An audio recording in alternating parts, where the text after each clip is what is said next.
नारे रिसालत, नारे रिसालत, लब्बैक या रसूल अल्लाह,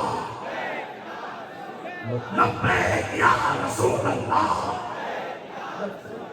माशाअल्लाह मदीना मुनव्वरा से शेख तशरीफ ला रहे हैं फद्दिल या शेख हबीब आदिल अली ज़िफ़री।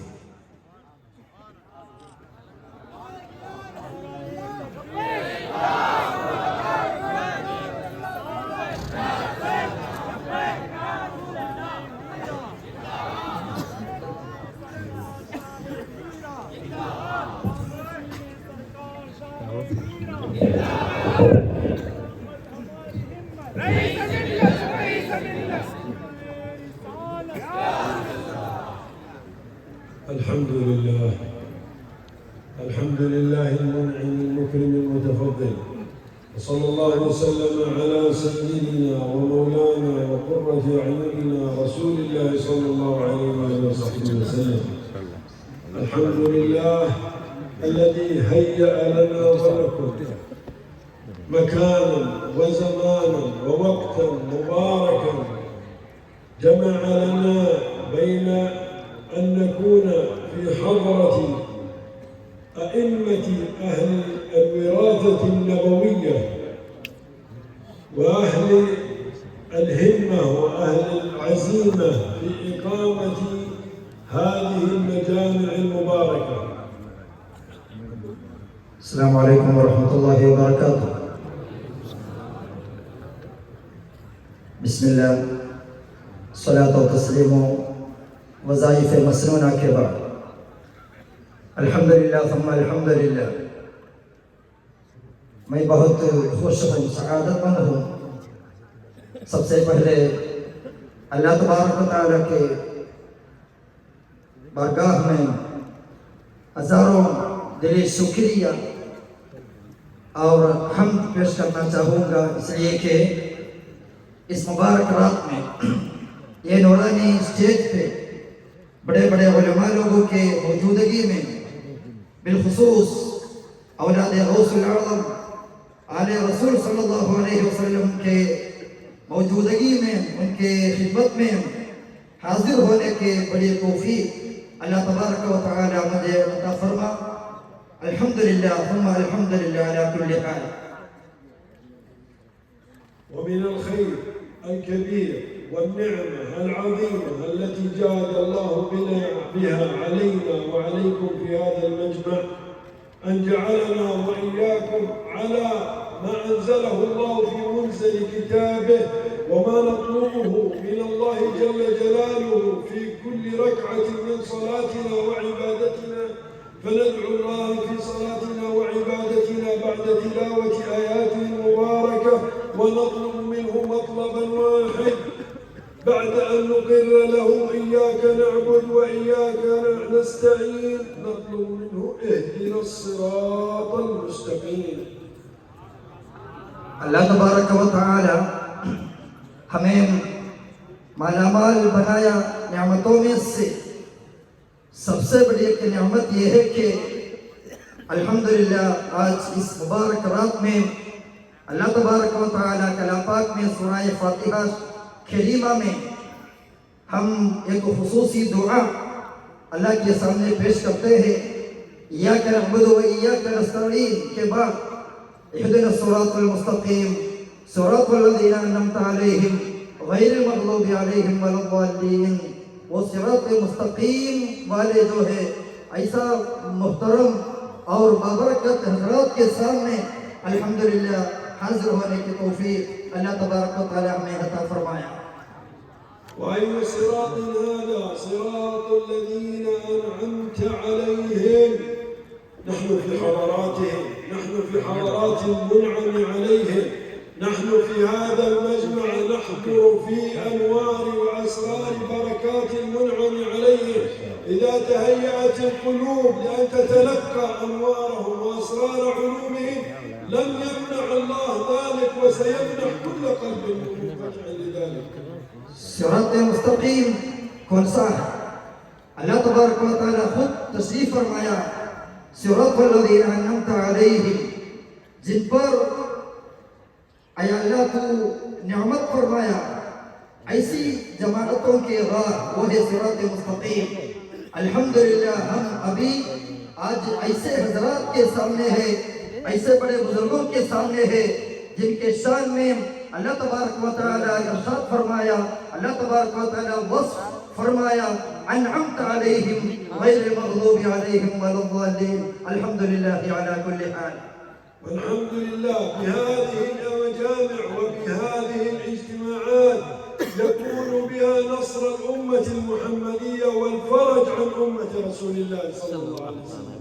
अल्हम्दुलिल्लाह इस मुबारक सरजमीन में बहुत सारी इल्मी खिदमत अल्हम्दुलिल्लाह हमारे उलमा और अहले बैत के मातहत जारी हो रहा है। अल्हम्दुलिल्लाह ये सब अल्लाह तबारक व तआला की बड़ी नेमत है, अल्लाह की अता है।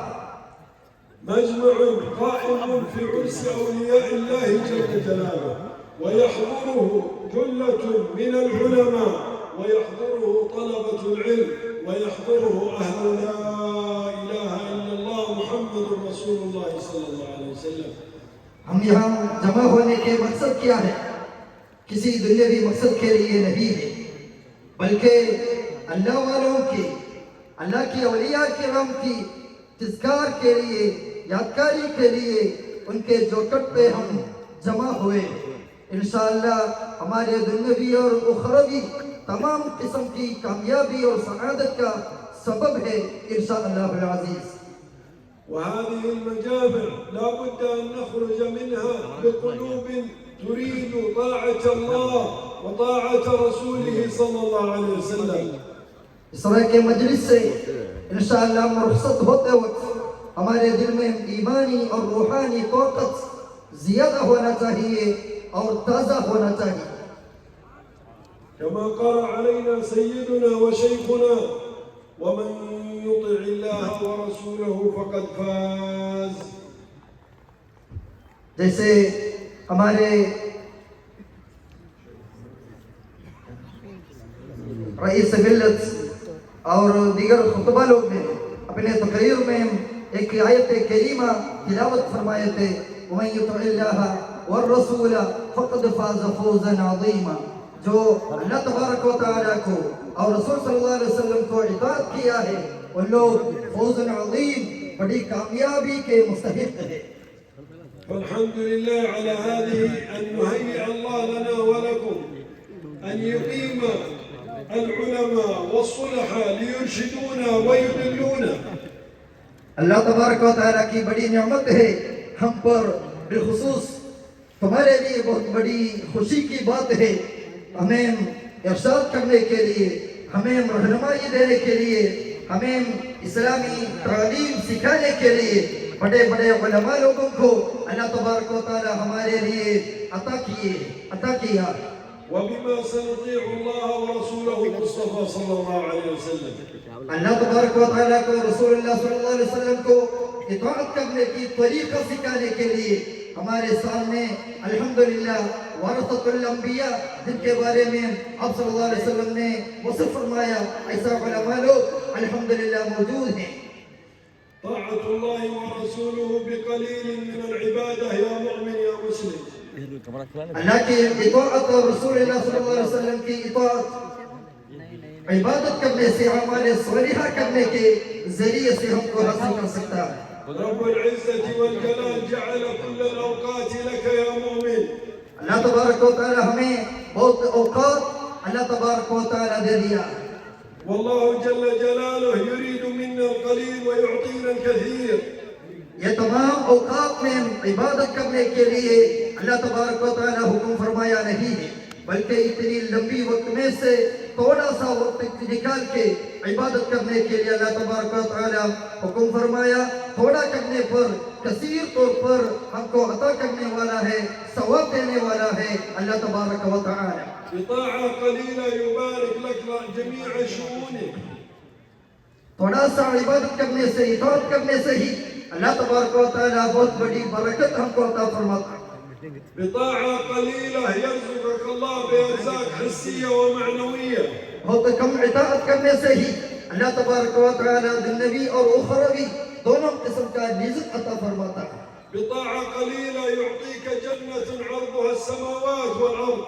थोड़ा सा इबादत करने के जरिए से अल्लाह तबारक व तआला खालिदन मुखल्लदन हमेशगी का जन्नत हमको अता फरमाता है। بطاعة قليلة يوقفك على حوض رسول الله صلى الله عليه وسلم فيسقيك بيده الشريفة. बहुत कम इबादत करने के वास्ते से जरिए से हुजूर अकरम सल्लल्लाहु अलैहि वसल्लम के मुबारक दस्ते मुबारक से हौज़े कौसर पीने का बरकत और तौफीक अल्लाह तबारक व तआला हमको अता करता है। بطاعة قليلة يجعلك الله جل جلاله في حزب رسول الله صلى الله عليه وسلم. बहुत कम मुद्दत में कम उम्र में थोड़ा इबादत करने के वजह से हिज़्बुल्लाह में हिज़्ब रसूलुल्लाह सल्लल्लाहु अलैहि वसल्लम अल्लाह और रसूलुल्लाह सल्लल्लाहु अलैहि वसल्लम की फिरका में पार्टी में दाखिल होने का सुनहरी मौका अल्लाह तबारक व तआला हमको अता करता है। بطاعة قليلة يا مؤمن يدخلك الله ديوان أوليائه. कम इबादत के जरिए से अल्लाह तबारक व तआला अपने औलिया के सिलसिले में दाखिल होने का मौका हमको देता है। فيجعلك الله من أوليائه الذين لا خوف عليهم ولا هم يحزنون. ऐसे अल्लाह के औलिया किराम जिनके शान में अल्लाह तबारक व तआला ने फरमाया ला खौफुन अलैहिम वला हुम यहज़नून, उन लोगों को कोई डर नहीं, गमगीन होने की कोई बात नहीं। ऐसे बड़े औलिया किराम के सिलसिले में दाखिल होने का मौका हमको मिलता है। هذه المجامع لكي نخرج منها ونحن على استعداد على قدم الطاعة. इंशाअल्लाहुल अज़ीज़ ये महफिल से हम रुखसत होते वक्त बिल्कुल पुख्ता इरादा के साथ इंशाअल्लाह हमारे मुस्तक़बिल ज़िंदगी इबादत व इताअत से मुनव्वर बनाने की पुख्ता अज़्म व इरादत के साथ ये महफिल से हम इंशाअल्लाह रुखसत होना चाहिए। وإذا خرجنا من هذا المجمع بنية صادقة كن على يقين أن الله سينصر المسلمين في فلسطين. इंशाअल्लाह इस इरादा के साथ ऐसा नीयत स्वालिहा के साथ ये महफिल से हम दुआ किए तो अल्लाह तबारक व तआला फ़लस्तीन के मुसलमान में इंशाअल्लाह अल्लाह तबारक व तआला फतह व फरज अता फरमाएगा। هذه مظاهر النصر للمسلمين. मुसलमान दुनिया के तमाम मुसलमान की मदद के लिए, उन लोग की कामयाबी के लिए, उन लोग की सलामत के लिए दुआ करने का मजलिस है। الحمد لله على هذه النعمة. अल्हम्दुलिल्लाह, अल्लाह को बहुत शुक्रिया अदा करता हूँ अल्लाह तबारक व तआला की बड़ी नेमत अता करने पर। اللهم صل وسلم على سيدنا محمد وعلى آل سيدنا محمد صلاة عبد قلت حيلته ورسول الله وسيلته يا رب وأنت لها يا إلهي ولكل كرب عظيم فرج عنا ما نحن فيه. آمين. بسم الله الرحمن الرحيم. اللهم يا الله يا ذا الجلال والإكرام يا أول الأولين يا آخر الآخرين يا ذا القوة المتين يا راحم المساكين يا أرحم الراحمين. بارك اللهم في شيوخنا، بارك اللهم في رئيس الملة، بارك اللهم في جميع العلماء والصلح الحاضرين، بارك اللهم في جمعنا هذا واجعله يا الله حجة لنا لا علينا. اللهم يا ذا الجلال والإكرام يا رحمن يا رحيم إنك تنزل علينا من رحمتك ما لا نعلمه. اللهم فهيئ قلوبنا لتتلقى تلك الرحمات. اجعل قلوبنا يا الله من القلوب الطاهرة، طهر قلوبنا يا الله. اللهم اخرج من قلوبنا كل قدر للدنيا وكل محل للخلق يميل بنا إلى معصيتك ويشغلنا عن عبادتك أو يحول بيننا وبين معرفتك الخاصة ومحبتك الخالصة. وصلى الله وسلم على سيدنا محمد وعلى آله وصحبه وسلم والحمد لله رب العالمين. شكرا جزيلا من سويداء قلوبنا لضيفنا الأجل الأعز الذي قدم إلينا من المدينة المنورة السيد الحبيب عادل الجفري حفظه الله ورعاه. أقدم إليه الشكر باسم رئيس الملة والدين الشيخ أشرف الجيلاني حفظه الله ورعاه، وباسم ولده الكريم السيد جامع الأشرف الجيلاني حفظه الله ورعاه، وباسم سائر السادات وأهل بيت رسول الله صلى الله عليه وسلم الذين شرفونا بقدومهم على هذه المنصة المباركة. شكرا لكم جميعا، شكرا لضيفنا الأعز الأكرم بالخصوص. جزاكم الله عنا وعن هذا الجمع المبارك أفضل الجزاء وخير الجزاء، وشكرا لكم جميعا مرة أخرى. والسلام عليكم ورحمة الله تعالى وبركاته.